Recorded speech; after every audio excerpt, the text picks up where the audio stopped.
देखिए, आज की इस वीडियो में हम बात करेंगे एक प्यारे बॉन्ड के बारे में, एक बहुत ही अच्छे रिलेशन के बारे में। ये बात तो हम सब जानते हैं कि बाबा से कई सारे डिवोटीज मिलने आते थे, कई सारे भक्त मिलने आते थे। लेकिन बाबा के साथ बहुत लंबे समय तक जो व्यक्ति रहे वो श्यामा और तात्या। इन विशेषकर इन दो व्यक्तियों के बारे में मैं इसलिए बात करना चाहता हूँ क्योंकि इनका जो बॉन्ड, इनका जो रिलेशन बाबा के साथ था वो बहुत ही अलग था।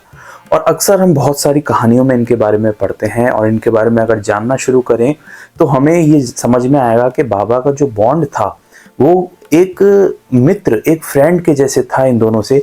अब ये यहाँ पर मैं बिल्कुल भी ऐसा नहीं कह रहा कि वो as a Guru, as a ईश्वर बाबा को नहीं पूछते थे। लेकिन अगर हम साइंस सच्चरित्र या फिर अलग अलग बुक्स पढ़ेंगे तो उसमें जो जो बातें श्यामा और तात्या बाबा से डिस्कस किया करते थे या जिस तरीके से बाबा के साथ रहते थे, तो एक तरह से एक बॉन्डिंग जो थी जैसे एक दोस्तों के बीच में होती है। विशेषकर बाबा उनके गुरु थे, उनके लिए ईश्वर थे, लेकिन एक जो फ्रेंडशिप वाला जो एक छोटा सा रिश्ता होता है वो भी एक तरह से झलकता है।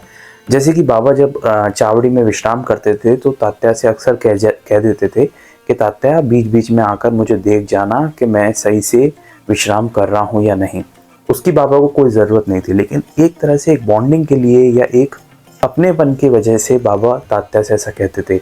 या फिर अगर हम एग्जाम्पल लें तो एक लेडी आई थी जिनको संतान की प्राप्ति नहीं हुई थी, तो श्यामा ने उस लेडी से कहा कि ये जो देवा हैं ये तुम्हें आशीर्वाद देंगे, और बड़े हक से, जैसे कि एक बॉन्डिंग में, एक फ्रेंडशिप में या फिर एक अच्छे रिलेशन में एक व्यक्ति दूसरे व्यक्ति से कहता है, उसी तरह से श्यामा ने खुद गारंटी लेकर कहा उस लेडी से कि ये जो देवा हैं ये तुम्हें ये 12 महीने में और आने वाले टाइम में तुम्हें एक संतान देंगे, और अगर ऐसा नहीं हुआ तो मैं इनको द्वार कमाई से बाहर निकाल दूंगा।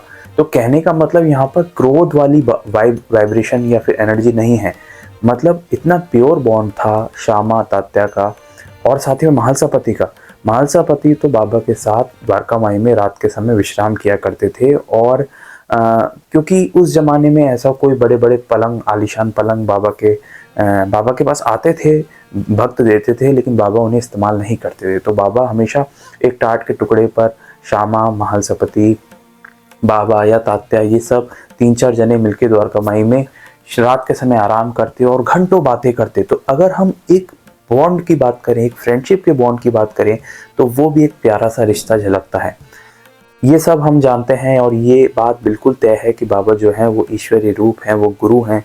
लेकिन साथ ही में एक गुरु आपके लिए मित्र का भी काम कर सकता है, वो हमें इनकी स्टोरी से पढ़ने को मिलता है, समझने को मिलता है।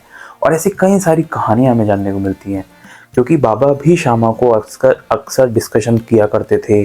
जैसे कि श्यामा की जो पुश्तैनी एक मन्नत थी जो पूरी नहीं हो पाई थी, तो श्यामा ने क्या किया कि चांदी के जो स्तन बना के बाबा के चरणों में रख दिया, क्योंकि उनकी माता जी ने कोई मन्नत मांगी थी बहुत पहले।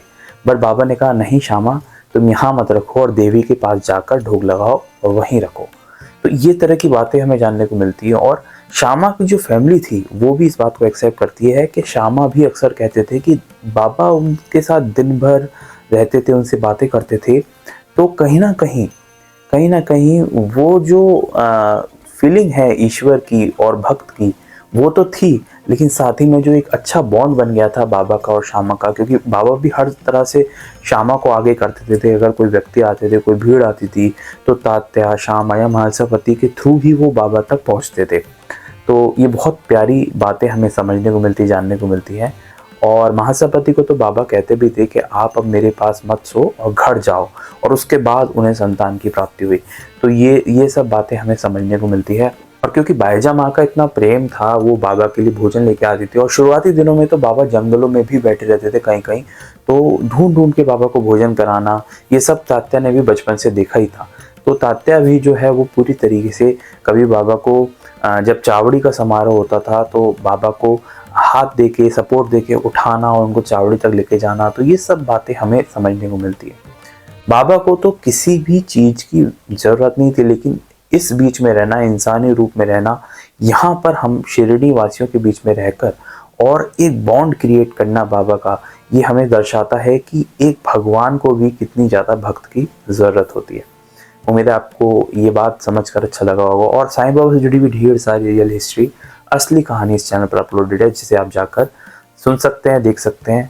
मैं बाबा से जुड़ी हुई असली कहानी लाता रहता हूँ, पढ़ता रहता हूँ, समझता रहता हूँ और आप तक पहुँचाता रहता हूँ। मिलेंगे एक नेक्स्ट वीडियो में एक रियल हिस्ट्री के साथ, एक नई कहानी के साथ। तब तक के लिए ओम साई राम।